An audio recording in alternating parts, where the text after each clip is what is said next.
मनुष्य जीवन इस संसार की सबसे बड़ी विभूति है। प्राणी के लिए ईश्वर का ये सबसे बड़ा उपहार और वरदान है। इससे बड़ा सौभाग्य और सुअवसर किसी जीवधारी के लिए हो नहीं सकता कि वह मनुष्य शरीर प्राप्त करे। 84 लाख योनियों में से एक मनुष्य को छोड़कर कोई भी ऐसा नहीं जिसको हंसने, बात करने, लिखने, पढ़ने, उत्पादन, उपार्जन, वाहन, वस्त्र, गृहस्थ, समाज, धन, न्याय, सुरक्षा, कानून, मनोरंजन आदि की सुविधाएं उपलब्ध हों। उन सभी जीवधारियों को जीवित रहने, पेट भरने और प्रजनन मात्र की ही सुविधा है, शेष तो अभाव एवं असुविधाओं से भरा ही उनका जीवन है। यदि वे मनुष्य के साथ अपनी तुलना करने लगे तो अंतर आकाश पाताल जैसा दृष्टिगोचर होगा। मनुष्य अपनी अपेक्षा स्वर्गलोकवासी देवताओं को जितना अधिक समर्थ, सुखी और साधन संपन्न समझता है, उससे कहीं अधिक बड़ी चढ़ी स्थिति अन्य जीवधारी मनुष्य की मानते होंगे। खेद है कि उतनी महान उपलब्धि का हमारी दृष्टि में कोई मूल्य नहीं जचा। छोटे मोटे राय रत्ती जो अभाव दिखते हैं, उन्हीं की चिंता में हम निरंतर डूबे रहते हैं और कष्ट, कठिनाई एवं दुर्भाग्य का रोना रोते हुए समय गुजारते रहते हैं। जितना सोच विचार अभावों का करते हैं, उतना ही यदि प्राप्त सुख सुविधाओं और साधनों पर करने लगें और अन्य जीवधारियों अथवा अपने से गई गुजरी स्थिति के लोगों से तुलना करने लगे तो प्रतीत होगा कि जितनी सुविधा मिली हुई है उनका विस्तार इतना बड़ा है कि समुचित संतोष ही व्यक्त न किया जाए, वरन हर घड़ी आनंद उल्लास भी मनाया जा सकता है। किंतु हमारी अधूरी एकांगी एवं विकृत दृष्टि जीवन का प्रकाशपूर्ण पहलू आंखों से ओझल कर देती है और केवल वह काले धब्बों वाला भाग सामने रखती है जिसमें अभाव और असुविधाओं का थोड़ा सा चित्रण है। इसी प्रश्न को हम बढ़ा चढ़ा कर देखते रहते हैं और अपने को दीन दुखी अनुभव करते रहते हैं। अपनों से अधिक धनी या साधन संपन्न लोगों से अपनी तुलना कर जो न्यूनताएं दिखें, उनके लिए रोते कल्पते रहना अथवा सुविधा संपन्नों से ईर्ष्या करना एक निकृष्ट और गर्हित दृष्टिकोण है। आज इसी तरह की ओछी विचारणा जनसाधारण के मस्तिष्क में घर जमाए बैठी है और अधिकांश मनुष्य दीन दुखी जैसी मनस्थिति में शोक संतप्त बने हुए दिन गुजारते रहते हैं। जीवन में आनंद उल्लास का अनुभव ही नहीं होता। कैसी दयनीय स्थिति है ये। यदि परिष्कृत दृष्टिकोण मिल सका होता तो स्थिति कुछ अन्य ही प्रकार की होती। दूसरों के साथ तुलना करने का ही जी था तो साधन सुविधा वालों के साथ नहीं, सद्गुणों और सत्प्रवृत्तियों वाले सज्जनों के साथ अपना मुकाबिला किया होता और ईर्ष्या करने की अपेक्षा वैसा ही बनने की स्पर्धा की होती, तो उस बदले हुए दृष्टिकोण ने जीवन का स्वरूप ही बदल दिया होता। तब दुर्भाग्य का रोना रोने की आवश्यकता न पड़ती, वरन संतोष और शांति, आनंद और उल्लास, आशा और उत्साह का ही वातावरण अपने चारों ओर छाया दिखता। आनंद छोड़कर दुर्भाग्य वरण करने की अपनी इस विकृत विचारणा का खोट काश हम समझ सके होते तो कितना अच्छा होता। मनुष्य जीवन की महान उपलब्धि का गर्व गौरव मूल्य महत्व काश अपनी समझ में आ गया होता तो हर्ष और संतोष की उमंगों से भरा सौभाग्य हर घड़ी अनुभव करते होते। पर इस भूल को क्या कहा जाए जिसने अमृत ठुकरा कर विष बटोरने की प्रवृत्ति सिखा दी और उल्लास का परित्याग कर संताप अपनाने की प्रवृत्ति बना दी। अच्छा होता यदि इस भूल को हम समझे होते और अपनी विचारणा की दिशा बदलने के लिए तैयार हुए होते। परमेश्वर ने मनुष्य जीवन को इतनी बड़ी उपलब्धि जो 84 लाख योनियों में से किसी को भी नहीं मिली है, अकारण ही नहीं दी है। ऐसा करके उसने हमारे साथ पक्षपात एवं दूसरे प्राणियों के साथ अन्याय नहीं किया है। उसके लिए सभी पुत्र सभी प्राणी एक समान प्रिय है, सभी को समान दृष्टि से देखता और समान प्यार करता। समान सुविधाएं देना भी उसे अभीष्ट है। सब प्राणियों को प्रायः एक सी स्थिति में रखा भी है। मनुष्य को जो अतिरिक्त सुविधाएं दी हैं, वे उपभोग के लिए नहीं वरन किसी अतिरिक्त प्रयोजन के लिए धरोहर रूप में दी है। वे मानवीय विशेषताएं जो अन्य प्राणियों को नहीं मिली, एक पवित्र हाथी के रूप में इसलिए सौंपी गई हैं कि उनका उपयोग ईश्वरीय प्रयोजनों की पूर्ति के लिए किया जाए। बंदूक का लाइसेंस सरकार किसी जिम्मेदार एवं प्रामाणिक व्यक्ति को ही देती है। साथ ही साथ यह शर्त भी लगा देती है कि उसका चोरी, डकैती आदि अवांछनीय कार्य में प्रयोग न किया जाए। इतना ही नहीं, यदि उस क्षेत्र में किसी की सुरक्षा खतरे में हो तो उस बंदूक को लेकर मुकाबला करने के लिए आया जाए। जो इस शर्त को पूरा नहीं करते, विपरीत आचरण करते हैं, सरकार उनकी बंदूक भर्त्सनापूर्वक जब्त कर लेती है। अपनी स्थिति भी ऐसी ही है। जो अतिरिक्त सुविधाएं मिली हैं वे वासना और तृष्णाओं की पूर्ति के लिए नहीं वरन किन्हीं महान प्रयोजन के लिए है। यदि हम उस उत्तरदायित्व को भुला दें तो ईश्वरीय उद्देश्य को ही व्यर्थ कर देने के अपराधी सहज ही बन जाते हैं। एक असामान्य और अतिरिक्त उपलब्धि के रूप में ईश्वरीय उपहार के रूप में हमें बुद्धिबल मिला है। इसका उपयोग चतुरता और कुशलता पूर्वक किया भी जाता है। ऐसी विभूति का उपयोग करके हम अनेक साधन सुविधाएं उपार्जित करते, बढ़ाते और उनका उपयोग करते रहते हैं। इस उपयोग पर गर्व भी करते और खुशी भी मनाते हैं, पर यह कभी नहीं सोचते कि क्या ये महान उपलब्धि इसी प्रयोजन के लिए मिली है जिसमें उपयोग किया गया।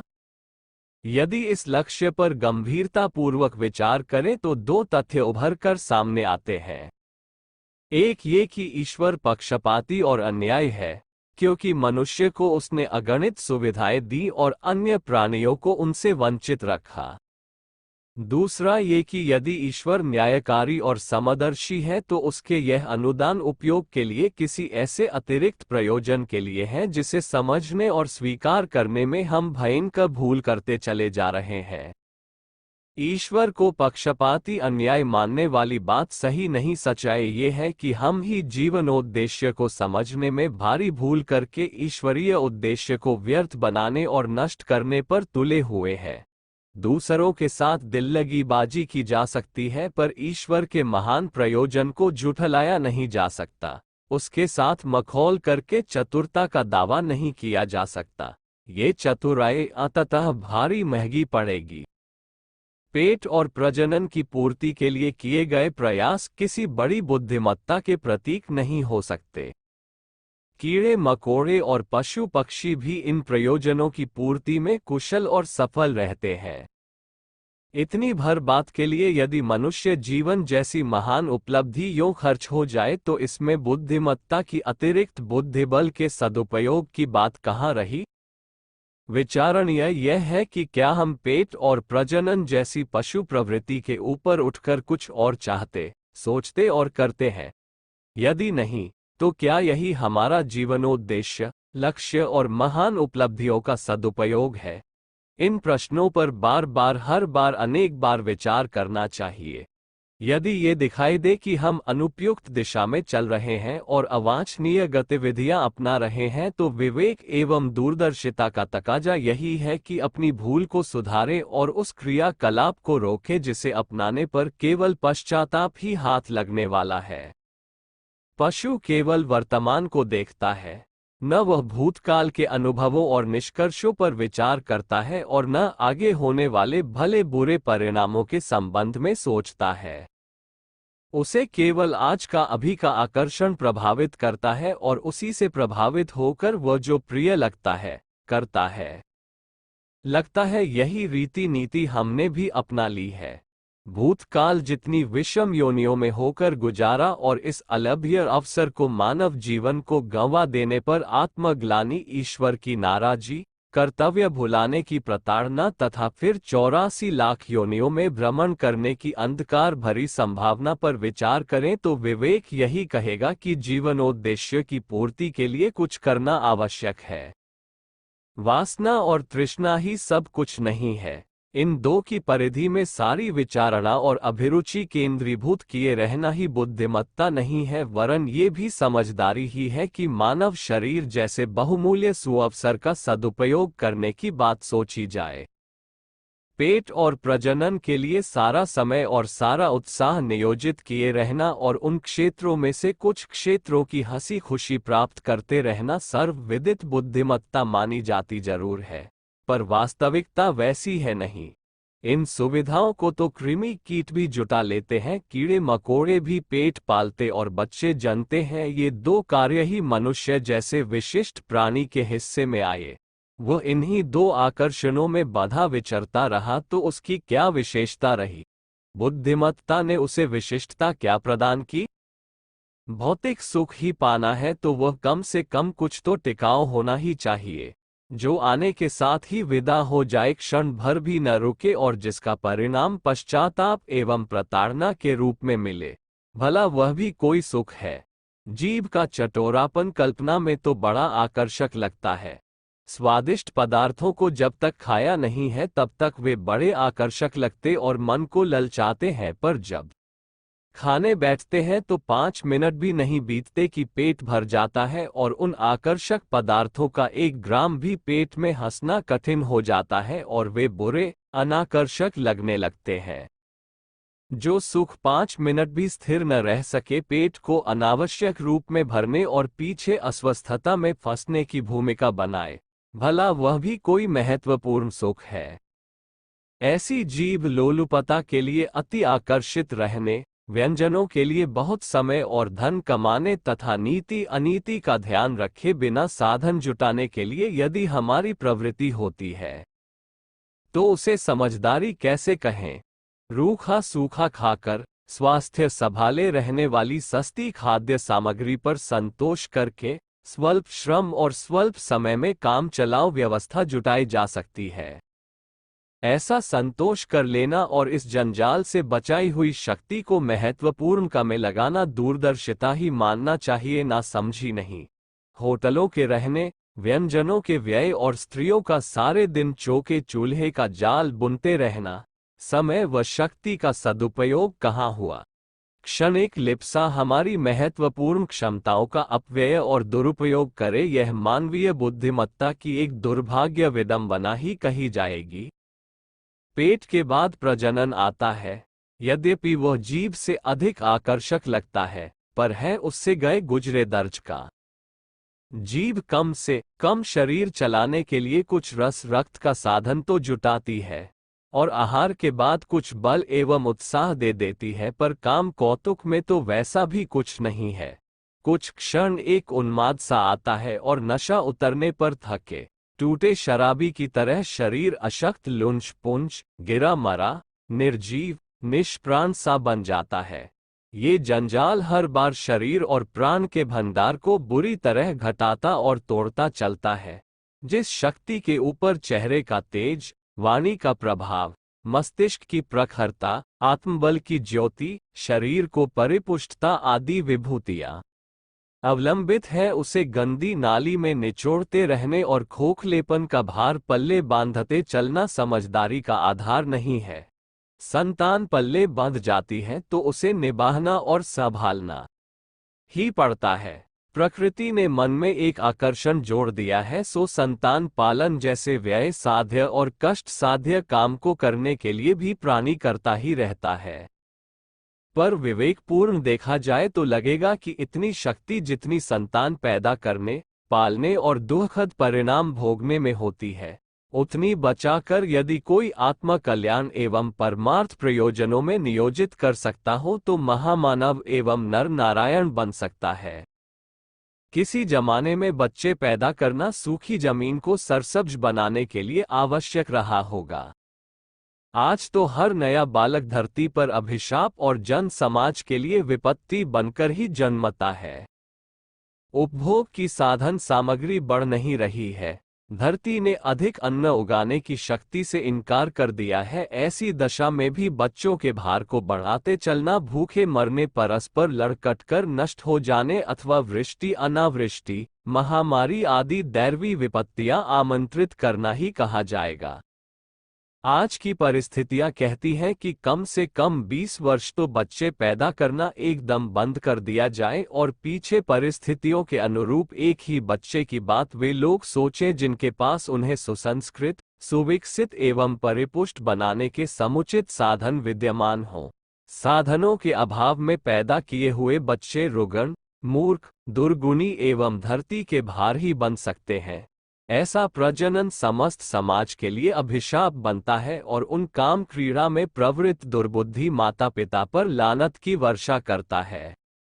यौन आकर्षण वस्तुतः एक जुगुप्सा मात्र है, जिसे छिपाव, दुराव और रंग बिरंगी लीपा पोती ने तिल का ताड़ और मनोवैज्ञानिक जंजाल बनाकर खड़ा कर दिया है। समस्त जीव जंतु नंगे फिरते हैं और उन पर कोई धर्म बंधन भी नहीं है, फिर भी प्रकृति प्रेरणा उनकी इतनी न्यून होती है कि मादा की आवश्यकता पर ही नर को कुछ उत्साह आता है। वन्य प्रदेशों के प्रकृति पुत्र भले ही असभ्य कहे जाएं, पर वे बिना अनावश्यक यौन आकर्षण प्रदीप्त किए सामान्य सहचरों जैसा जीवन जीते हैं। नर नारी का जो खिंचाव तथा कथित सभ्य समाज में पाया जाता है वह सर्वथा कृत्रिम एवं अनांछनीय है। संगीत, चित्र, कविता, साहित्य की विकृत कलाकृतियों ने व्यर्थ ही मनुष्य में कृत्रिम जुगुप्सा जगाई है, उसे व्यर्थ के जाल जंजालों में भटकाया है। किसी महत्वपूर्ण प्रयोजन के लिए विवाह भी आवश्यक हो सकता है, पर हर कोई इस महान उत्तरदायित्व के संभालने की क्षमता न होने पर भी ललचाए, ये बुरी बात है। कोई सुयोग्य व्यक्ति समाज को परिष्कृत पीढ़ी देने के लिए अपने को समर्थ मानते हैं, संतान पैदा करें, पर हर कोई दीन दुर्बल अपनी मूर्खता का दंड समस्त समाज को, अबोध बच्चों को, असमर्थ नारी को भुगतने के लिए उतारू हो जाए तो उसे एक घिनौनी दुष्टता ही कहा जाएगा। समय आ गया कि हम विवेक को जागृत करें और मूर्खता के प्रवाह में बहते हुए चले जाने की अपेक्षा हर बात पर गुण अवगुण और उचित अनुचित की दृष्टि से विचार करें। समय आ गया कि हम परंपराओं के स्थान पर विवेक एवं दूरदर्शिता का सहारा लें और उतना साहस जगाएं जिसके आधार पर अवांछनीय के लिए इनकार किया जा सके और जो उचित हो उसे ही अपनाने का पराक्रम दिखाया जा सके। प्रजनन का पाश्विक आकर्षण हो सकता है, पर विवेक के द्वारा उसका समाधान किया जाना चाहिए।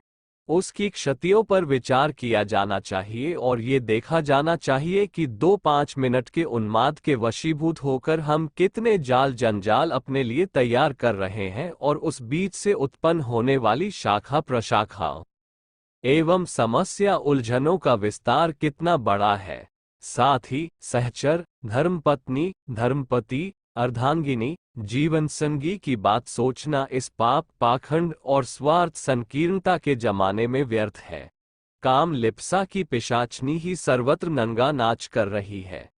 एक दूसरे से लाभ उठाने की होड़ दाम्पत्य जीवन में इतनी निकृष्ट स्तर पर चली जाती है कि चारों ओर फैले हुए पग पग पर देखे जाने वाले उदाहरणों को देखकर यही जचता है कि प्रजनन के प्रलोभन को मछली के कांटों की तरह यूं ही नहीं निगल जाना चाहिए, वरन कुछ आगा पीछा भी सोचना चाहिए। प्रलोभनों में वासनाओं और तृष्णाओं के जंजाल भी कम विकट नहीं है।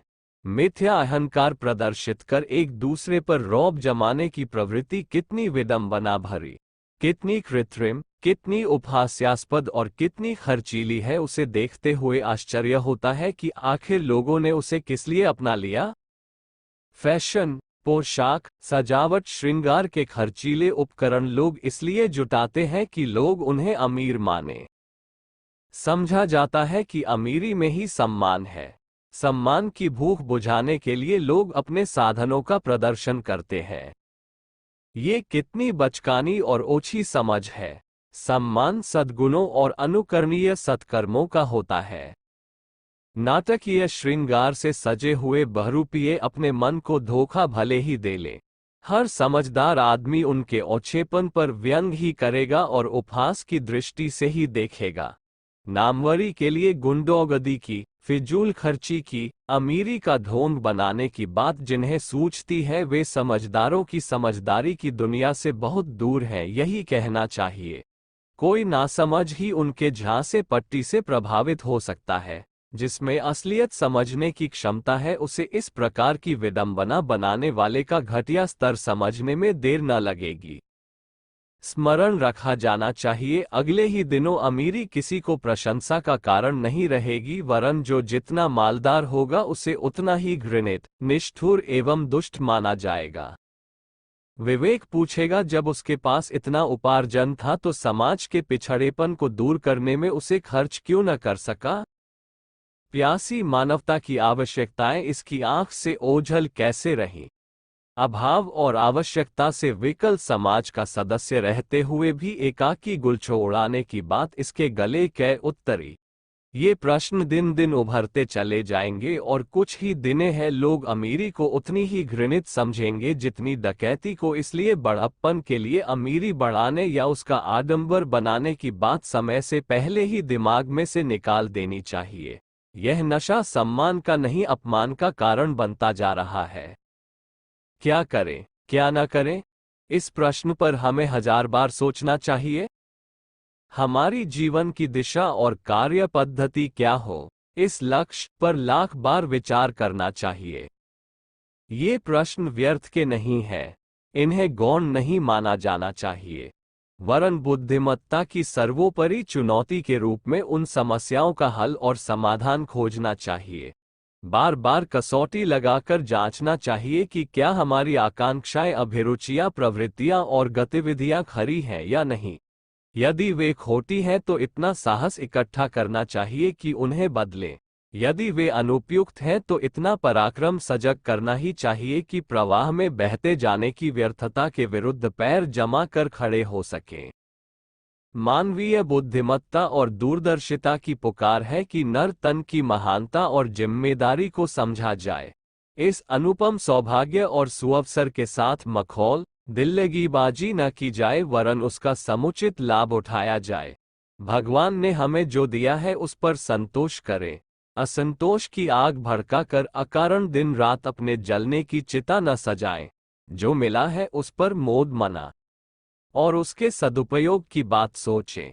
सृष्टि के समस्त प्राणियों की तुलना में हमारी उपलब्धियां सहस्रों गुनी अधिक है। भूलना न चाहिए कि इस धरोहर के पीछे एक अत्यंत महान जिम्मेदारी छिपी हुई है। मनुष्य भगवान के सहयोगी के रूप में पैदा किया गया है और उसे इतने बड़े अनुदान इसलिए दिए गए हैं कि सृष्टि को अधिक सुखी, अधिक सुंदर और अधिक समुन्नत बनाने में अधिकाधिक हाथ बटाएं, अधिकाधिक योगदान करें। भगवान की पूजा उपासना के समस्त कर्मकांड इसी उद्देश्य के लिए विनिर्मित हुए हैं कि मनुष्य की प्रसुप्त अंतः चेतना अपने स्वरूप, लक्ष्य एवं कर्तव्य को समझकर ईश्वरीय इच्छा की अनुगामिनी बन सके।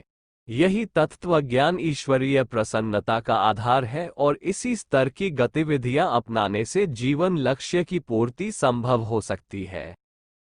आज की विश्वव्यापी अव्यवस्था और दुष्प्रवृत्तियों की व्यापकता हमें पुकारती और झकझोरती है कि प्रसुप्त न पड़े रहें, मूर्छित न रहें, बाल क्रीड़ा में न उलझें। जबकि आपत्ति काल सामने मुंह बाए खड़ा है और मानव सभ्यता सर्वनाश के कगार तक जा पहुंची है, तब तो हमें सजग होना ही चाहिए और अपनी आत्मिक जिम्मेदारियों को पूरा करने के लिए कुछ ऐसा करना ही चाहिए जो मानवीय चेतना के उपयुक्त एवं अनुरूप है। युग परिवर्तन की महान संध्या बेला में यदि हम उपेक्षा और तटस्थता ही अपनाए रहें तो युग धर्म की दृष्टि से हमसे प्रबुद्ध व्यक्तियों के लिए ऐसा अक्षम्य अपराध बन जाएगा जिसका समाधान करोड़ों जन्मों तक प्रायश्चित की आग में जलते रहने पर भी पूरा न हो सकेगा। अबोध को क्षमा मिल सकती है, पर जो जानकर भी अनजान रहने का बहाना बनाए, जो स्थिति की विषमता समझते हुए भी उपेक्षा करते, जो आत्मा की पुकार को भीरुता के मूसल से कुचलता रहे, ऐसा आत्महत्यारा अनंत काल तक आत्मग्लानि के रौरव नरक में जलते रहने का ही अधिकारी बनेगा।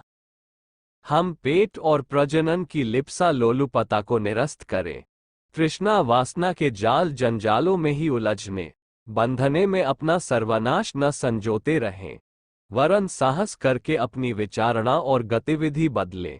शरीर के उत्तरदायित्वों को निभाएं पर आत्मा की पूर्णतया उपेक्षा न करें। अपना विवेक जगना ही चाहिए और वह साहस उत्पन्न होना ही चाहिए जो निकृष्ट स्तर का जीवन यापन असंभव कर दे और महानता का अवलंबन करने के लिए इतना अदम्य उत्साह पैदा करे जो हर प्रलोभन और अवरोध को कुचलता हुआ जीवन लक्ष्य की पूर्ति में प्रवृत्त कर सके। उसी परिवर्तन में हमारे समाज और युग का हित एवं कल्याण सन्निहित है।